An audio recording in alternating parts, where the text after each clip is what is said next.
Bonjour et bienvenue sur Chronoflexion, j'espère que vous avez passé un joyeux Noël avec vos proches et que vous avez reçu de nouvelles toquantes. Si vous êtes nouveau sur la chaîne, sachez que Chronoflexion s'intéresse uniquement à l'univers horloger, mais sous différents angles. On y parle notamment de ma collection, assez extensive. On ouvre plein de dossiers, notamment un sur la luminescence, un autre sur les micro-marques, un autre sur la contrefaçon. Je vais bientôt en ouvrir un sur les montres hommages. Alors n'oubliez pas de vous abonner et d'actionner la petite cloche pour être tenu informé de sa sortie. Et on reçoit également de plus en plus souvent de nouveaux créateurs. Et aujourd'hui, je porte ma DRZ02R Aérolite, cette montre de chez Direnzo pour laquelle j'avais fait une vidéo lors de sa sortie sur le modèle noir. Si vous êtes intéressé par ce type de montre, je pense qu'elles sont pour la plupart sold out, sinon toutes, mais Direnzo sort régulièrement des nouvelles versions de ces montres, donc restez à l'affût. Mais dans l'immédiat, on va revenir à ma collection de montres à cadran bleu. Je vous avais présenté la dernière fois 4 montres à cadran bleu, vous les retrouverez ici en haut à droite, et maintenant je vais vous en présenter 3 autres, et il y aura un sondage qui sera mis dans l'onglet communauté pour que vous puissiez me dire quelles sont vos montres préférées parmi les 7 que je vous ai présentées. Il y aura d'autres parties de cette série de montres à cadran bleu parce que j'en ai beaucoup. Sur ce, on se retrouve tout de suite après l'intro.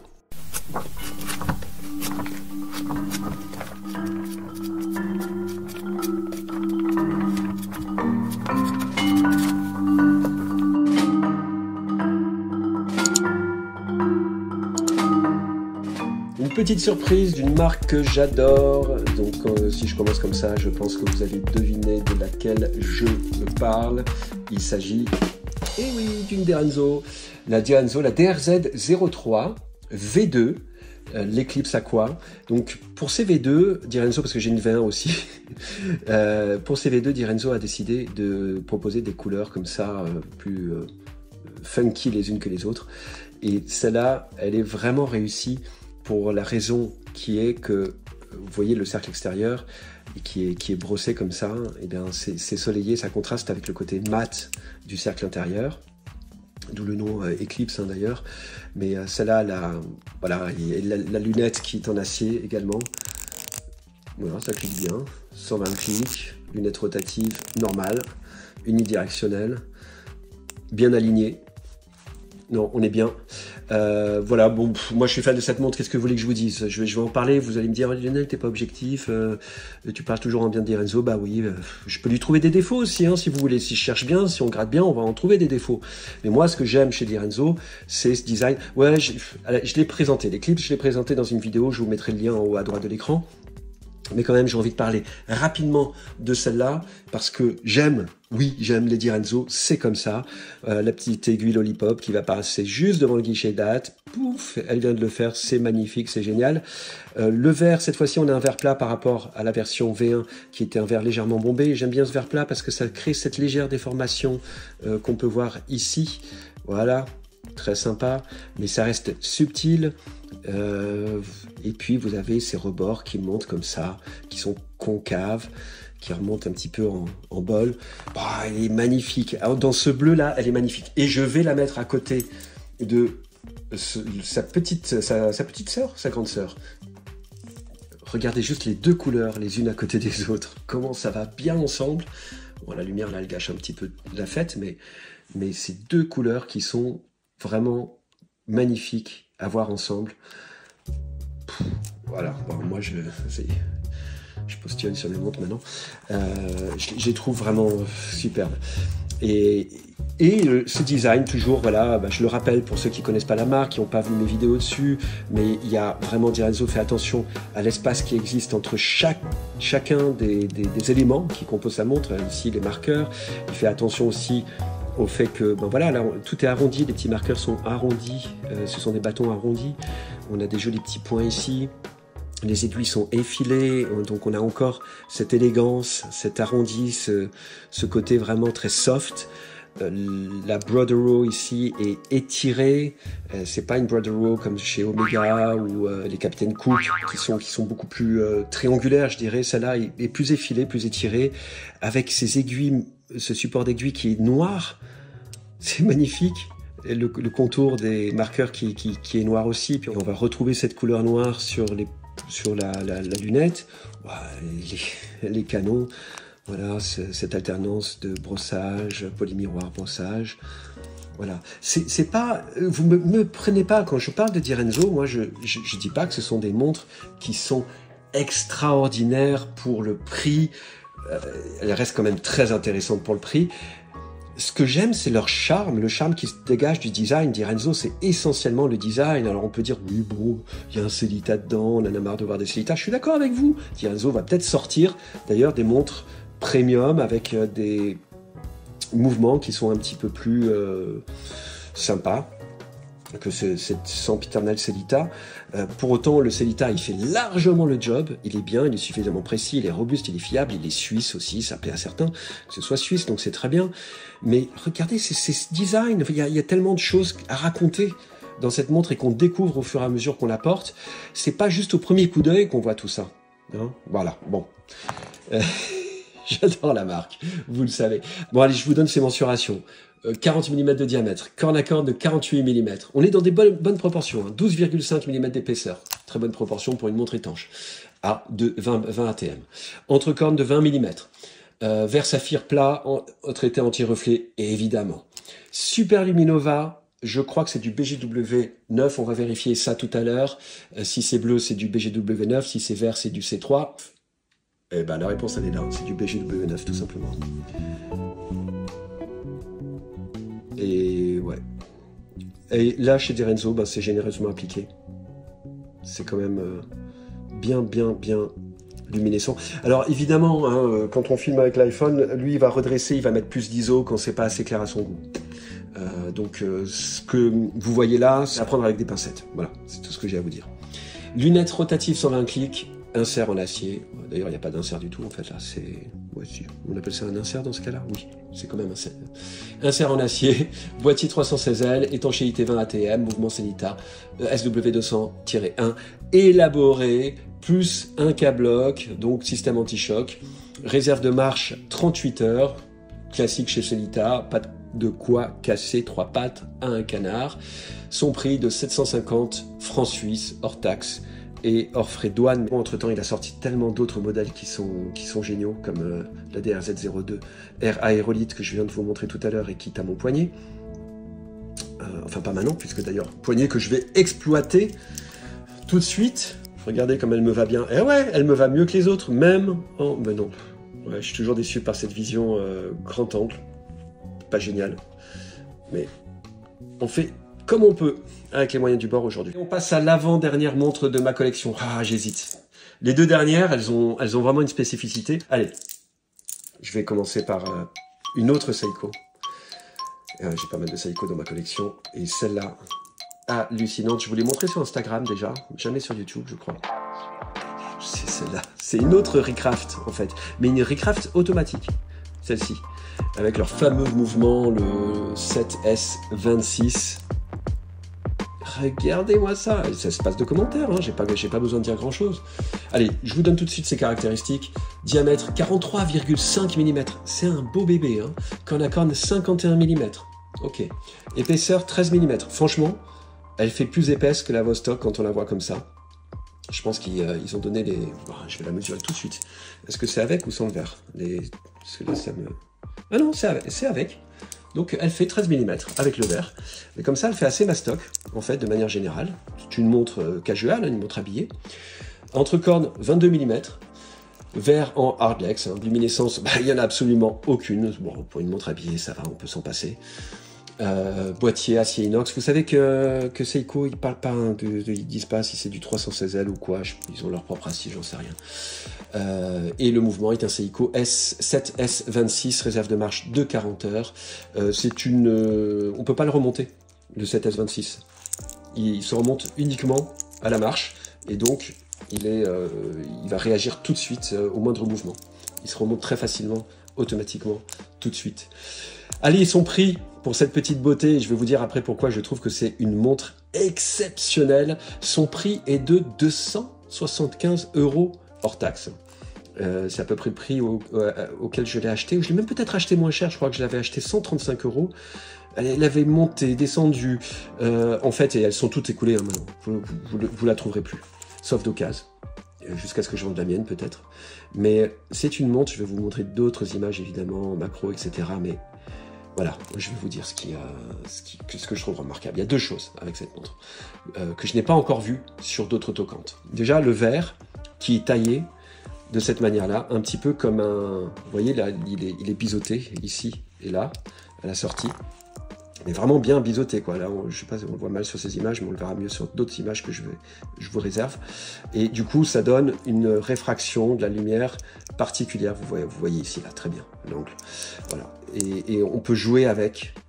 C'est énormissime. J'adore jouer avec la lumière. Et c'est une montre que je porte assez souvent, régulièrement. Et elle attire pas mal les regards, en plus. Donc voilà, le verre il est taillé comme un cristal de roche, il est d'une certaine épaisseur, voilà, ça lui donne une touche vintage. Alors voilà, ça permet vraiment de jouer agréablement avec la lumière et de voir comment ça diffracte le cadran. Et en parlant du cadran, bah, c'est la seconde chose qui est remarquable, il est brossé. Il est brossé avec des mouvements circulaires en bande. Vous voyez là, ici, ce que je veux dire. Et ça donne un effet de vague quand on fait réfléchir comme ça la lumière dessus. Et la manière dont le brossage est exécuté donne aussi un effet assez brut. Vous voyez, c'est pas fait tout en finesse. On voit vraiment le marquage comme si on avait passé une fraiseuse dessus et que ça avait un peu accroché. Et bah moi, j'aime bien cet effet brut-là.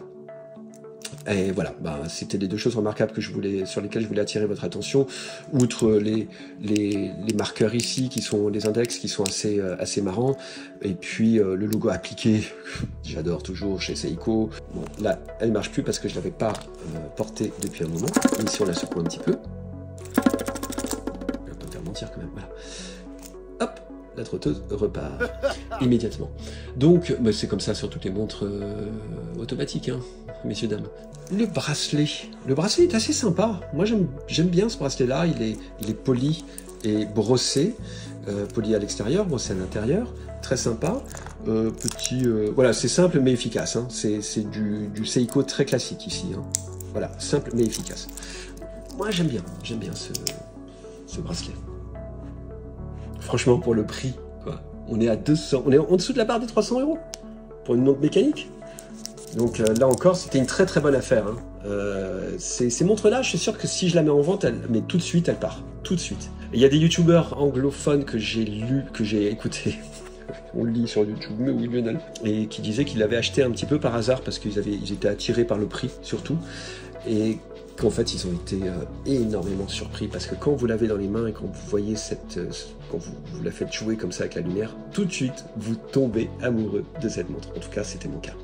Allez, et je vous avais montré sa petite sœur, la Recraft à cadran vert, dans mes montres à cadran vert, donc je vous y renvoie, je mets le lien en haut à droite de l'écran. Cette série de Recraft, elle est vraiment bluffante, hein. Ils en ont sorti d'autres, je sais pas si on peut encore en trouver. Amusez-vous à faire des recherches si ça vous intéresse et voyez si vous en retrouvez une. Elles sont quand même très très sympas. Il y avait quand même des abonnés qui m'ont dit qu'ils avaient cherché la verte que j'avais présentée, et il y en a un qui l'a trouvée. Je trouve ça génial, ça me fait toujours très plaisir. Allez, je vous présente la petite dernière. C'est la petite Event. Je sais pas comment on prononce ça. Event. Donc c'est la Polestar Terra Green. C'est, voilà, bah, ça se passe de commentaires. Aspect très minimaliste. Limite steampunk. Ouais, vous commencez à comprendre un petit peu mes goûts, je pense, mais bien qu'ils soient assez éclectiques. J'aime beaucoup quand on a des cadrans épurés. J'aime bien les cadrans qui ne sont pas surchargés, mais qui en même temps racontent beaucoup de choses. Et celui-ci en fait partie. Et je vais vous dire tout de suite pourquoi.